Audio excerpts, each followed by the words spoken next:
ആയിഷയുടെ വീട്ടിൽ ചെന്നുകൊണ്ടൊരു സഹാബി നബിയുടെ വഫാത്തിന് ശേഷം ചോദിക്കുന്നു, എനിക്ക് ഈ ഖബറുകളൊന്ന് കാണിച്ചു തരുമോ?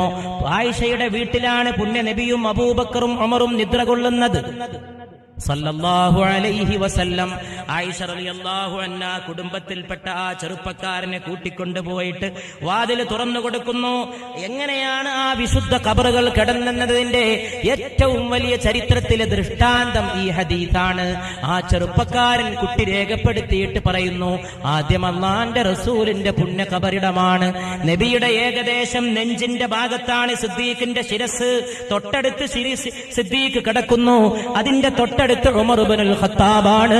ഉമറിന്റെ തല ഏകദേശം നബിയുടെ കാലിന്റെ ഭാഗത്ത് നിന്നാണ് സല്ലല്ലാഹു അലൈഹി വസല്ലം നബിയുടെ ശിരസിന്റെ മുമ്പിൽ കൊണ്ടുപോയി തന്റെ തലയും ജീവിതവും അർപ്പിച്ച ഉമർ ഇബ്നുൽ ഖത്താബ് റളിയല്ലാഹു അൻഹുവിനെ അല്ലാഹു മരണാനന്തരമുള്ള കിടത്തത്തിലും പുണ്യ നബിയുടെ തിരുപാദങ്ങളുടെ അടുക്കൽ ശിരസ് വെക്കാനുള്ള സൗഭാഗ്യമേകി.